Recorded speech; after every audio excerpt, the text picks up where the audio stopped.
Hello everyone, welcome back to my channel. मैं हूं मनीषा यादव और आज जो है हम एक क्लासेस एंड ऑब्जेक्ट्स का एक न्यू टॉपिक स्टार्ट करने वाले हैं जो कि है हमारा कंस्ट्रक्टर्स। देखो, कंस्ट्रक्टर्स जो है वो एक ऐसा टॉपिक है। देखो, मोस्ट ऑफ द टाइम जो होता है ना, ये 70% चांसेस होते हैं कि आपके क्वेश्चन पेपर में आएगा ही आएगा। बिकॉज देखो, ये आपके 4 मार्क्स में शॉर्ट नोट के लिए आ सकता है। इन क्लासेस एंड ऑब्जेक्ट्स का देखो one of the most important topic है हमारा कंस्ट्रक्टर्स जावा के अंदर आपको क्या क्या चीज़ें प्रोवाइड्स कराता है, क्या क्या टाइप्स होते हैं एंड इसके क्या क्या कैरेक्टरिस्टिक्स हैं, वो सारी चीज़ें जो है हम इस वीडियो के अंदर क्लियर करेंगे। फर्स्ट ऑफ ऑल पहले हम ये देखते हैं कि हमारा कंस्ट्रक्टर्स एक्चुअल में होता क्या है जावा के अंदर। तो Java provides a special member method called constructors. देखो, जो जावा है वो एक स्पेशल मेंबर मेथड प्रोवाइड कराता है जिसको हम बोलते हैं constructors, that enables an objects to initialize itself. जो कि ये इनेबल करता है कि जो हमारा ऑब्जेक्ट होगा वो खुद से ही इनिशियलाइज हो जाए, लाइक खुद से ही आ जाए। खुद से ही आ जाए मतलब ऐसे ही नहीं आ जाता, वो उसको हेल्प करता है कि मतलब इटसेल्फ अपने आप को वो जो है वो क्रिएट करे उसके अंदर। व्हेन इट इज़ क्रिएटेड, जब आप क्रिएट करते हो ना जावा के अंदर ऑब्जेक्ट्स को, तो ये आपको एक स्पेशल मेंबर फंक्शंस प्रोवाइड करता है जिसके थ्रू जो है ऑब्जेक्ट्स खुद से ही इनिशियलाइज हो जाते हैं इसके अंदर। This is known as the automatic initialization of object, जिसको आप जो है ऑटोमेटिक इनिशियलाइजेशन ऑफ ऑब्जेक्ट बोल सकते हो। It is a special member, जो देखो ये जो है एक स्पेशल मेंबर है, एक स्पेशल मेथड है, because its name is same as the class name. Because जो इसका नेम है वो बिल्कुल सिमिलर है इसके क्लास नेम की तरह। Constructors do not specify return type. देखो, तुम्हारा जो कंस्ट्रक्टर होता है ना उसके अंदर देखो कोई रिटर्न टाइप नहीं होता है and not even void. Because देखो इसके अंदर क्या है कि कोई वैल्यू रिटर्न नहीं हो रही होती है। लाइक जब आप जैसे इंटीजर वैल्यू जब आप यूज़ करते हो क्वेश्चंस के अंदर या प्रोग्राम्स के अंदर, तो उसमें क्या होता है कि ज़्यादातर जो होता है आपकी वैल्यू रिटर्न होती है।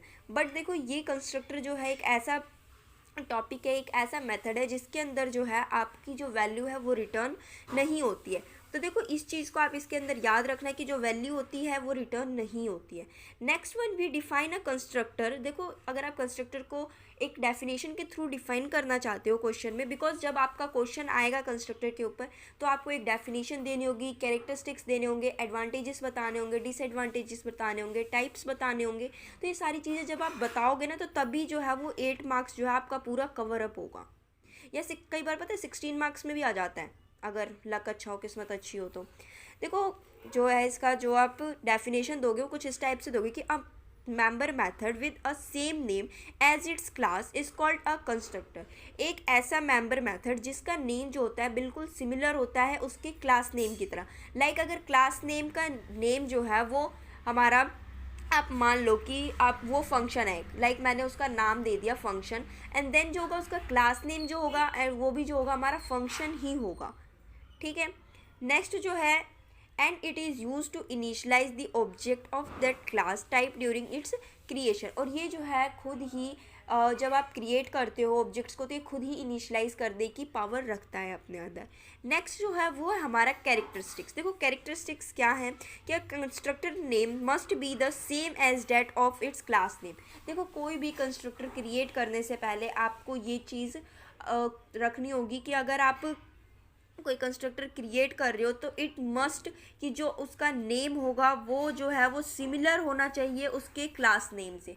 अगर दोनों का नेम डिफरेंट होता है तो आपको एरर जो है वो क्वेश्चंस के अंदर या प्रोग्राम्स के अंदर आपको शो होने शुरू हो जाएंगे, आपका प्रोग्राम जो है वो रन नहीं होगा। Next one is your, it is declare with no return type. देखो, जैसा अभी मैंने ऊपर बताया आपको, देखो इसके अंदर जो है ना, आप जो डेफिनेशंस में बता रहे हो, जब आपको बेसिक बेसिक सा पता है कि ठीक है इसके अंदर रिटर्न टाइप नहीं होता, आप जो है इसको एक एडवांटेज भी दे सकते हो कि जो हमारा जो अब डिक्लेरेशन के टाइम पे जो है इसमें कोई वैल्यू रिटर्न नहीं होती है, या डिसएडवांटेज में भी इस चीज़ को आप डाल सकते हो। तो देखो, चीज़ें आपको बस ये बेसिक पता होना चाहिए कि एक्चुअल में कंस्ट्रक्टर होता क्या है, देन कैरेक्टरिस्टिक्स हुए, एडवांटेजेस हुए, डिसएडवांटेजेस हुए, ये सारी चीज़ें देखो आप इसके अंदर से ही निकाल के लिख सकते हो। बट वर्ड्स चेंज करने होते हैं और कुछ नहीं करना होता। It is automatically invoked when an object is created. देखो, इनिशियलाइजेशन को इसने इन्वोक्ड में चेंज कर दिया और दोनों का मीनिंग सेम है। ऐसा नहीं है कि इन्वोक्ड का अलग है, इनिशियलाइजेशन का अलग है। तो जस्ट आपको वर्ड्स में थोड़ा सा चेंज करना है और देन आप उसी लाइन को जो है आप रिपीट भी कर सकते हो। नेक्स्ट जो है, it may not be static. देखो एक ये स्टैटिक नहीं होता है, डायनेमिक होता है। इसका बेनिफिट ये है कि आप बीच में भी जो है प्रोग्राम रन कराने के बाद लाइक आपके एरर्स आ जाते हैं, अगर आप भूल गए हो या आपका गलती से भी जो है वो क्लास नेम सेम नहीं आ रहा है उसकी ऑब्जेक्ट नेम की तरह, तो आप उन चीज़ों को मिला सकते हैं, दोबारा से जो है रीचेक करके अपने प्रोग्राम को दोबारा से जो है वो रन करवा सकते हो।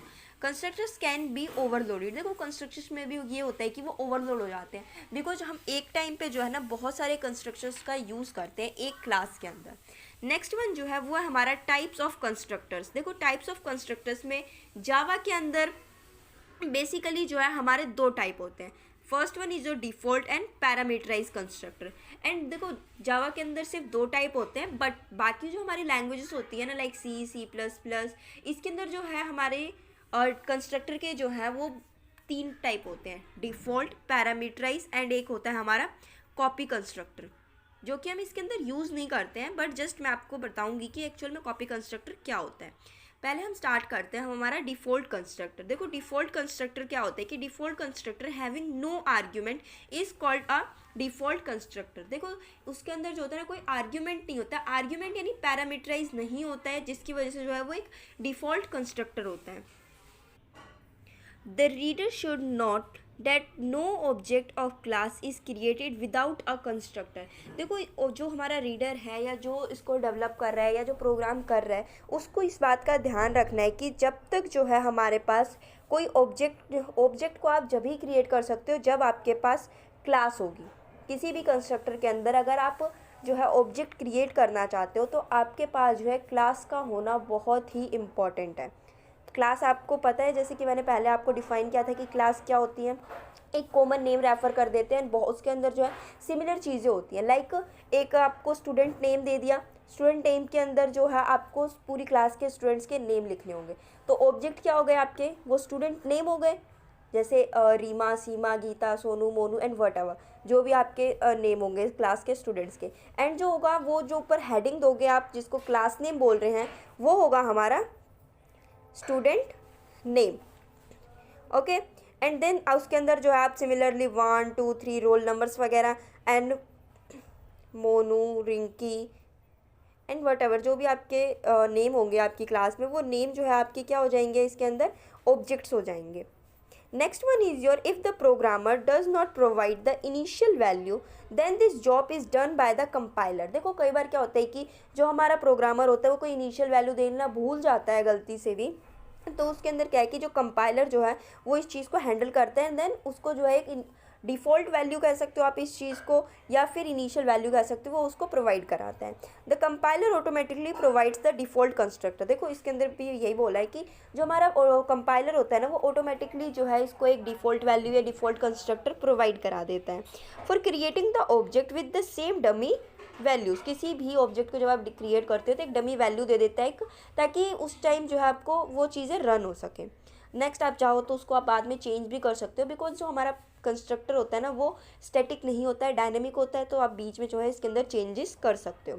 नेक्स्ट टाइप जो है वो है हमारा पैरामीटराइज कंस्ट्रक्टर। देखो पैरामीटराइज कंस्ट्रक्टर जो होता है ना इसके अंदर आर्ग्यूमेंट्स होते हैं, डिफ़ॉल्ट में नहीं होते थे और इसके अंदर जो है वो आर्ग्यूमेंट्स होते हैं जिसको हम बोलते हैं पैरामीटराइज कंस्ट्रक्टर।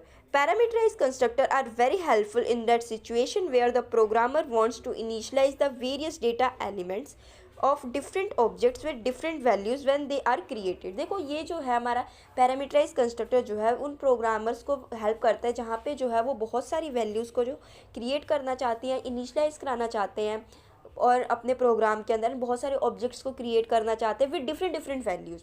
लाइक अगर आप एक स्टूडेंट नेम हो गया लाइक मोनू, हमने मोनू लिया था ना अभी बीच के अभी ऊपर, तो मोनू ले लिया हमने, मोनू को जो है हमने रोल नंबर अलॉट कर दिया 1 एंड देन सो ऑन जो है हमने रोल नंबर 2 ले लिया, roll number 2 for Rinki and so on. मान लो कि 100 स्टूडेंट्स है तो 100 स्टूडेंट्स के लिए क्या हो गया, हमारा ऑब्जेक्ट्स अलग हो गए एंड जो है उनकी वैल्यूज़ आपके रोल नंबर्स हो गए और वो भी जो है अलग अलग होंगे हर स्टूडेंट के। तो ये इस तरीके से जो है आप पैरामीटराइज कंस्ट्रक्टर की हेल्प से जो है इन चीज़ों को, इन प्रोग्राम्स को आप इजीली क्रिएट कर सकते हो उसके अंदर। नेक्स्ट टॉपिक जो है वो है हमारा कॉपी कंस्ट्रक्टर। देखो कॉपी कंस्ट्रक्टर मैंने स्टार्टिंग में भी बताया कि हमारे जावा लैंग्वेज के अंदर नहीं होता है, बट कभी कभार क्या होता है कि कभी हम यूज़ कर लेते हैं इसको। बट बाकी लैंग्वेजेस में यूज़ करते हैं। तो जस्ट रिमाइंडर के लिए जो है आप इसको पढ़ लेंगे कि there is no copy constructor in Java. देखो जावा के अंदर कोई कॉपी कंस्ट्रक्टर नहीं होता है, but we can copy the value of one object to another object by using the constructor like a copy constructor in C++। देखो कई बार क्या होता है कि हम एक ऑब्जेक्ट की वैल्यू जो है बार बार लिखने से बेटर है कि हम उस चीज़ को कॉपी कर देते हैं फिर दूसरे ऑब्जेक्ट के, लाइक कुछ चीज़ें जो हैं वो सिमिलर होती हैं, तो हम क्या करते हैं कि उस पार्ट को कॉपी कर देते हैं एंड जो हमें चेंजेस करने होते हैं वो चेंजेस हम उसके अंदर कर लेते हैं। तो उसके लिए क्या है कि आप एक कॉपी कंस्ट्रक्टर का यूज़ करते हो, लाइक जैसे C++ में हम यूज़ करते थे वैसे ही। The initialization of the object when done by the another object is called the copy constructor. देखो किसी भी ऑब्जेक्ट की इनिशियलाइजेशन जो होती है वो दूसरे ऑब्जेक्ट के थ्रू जो है डन करी जाती है। लाइक मान लो यहाँ पे जो है ये हमारी स्टेटमेंट है, ये लिखी हुई है, ठीक है। यहाँ पे जो है इस चीज़ को मैं कॉपी करती हूँ फॉर दिस स्टेटमेंट के लिए, यहाँ पे भी मुझे सिमिलर स्टेटमेंट लिखी है।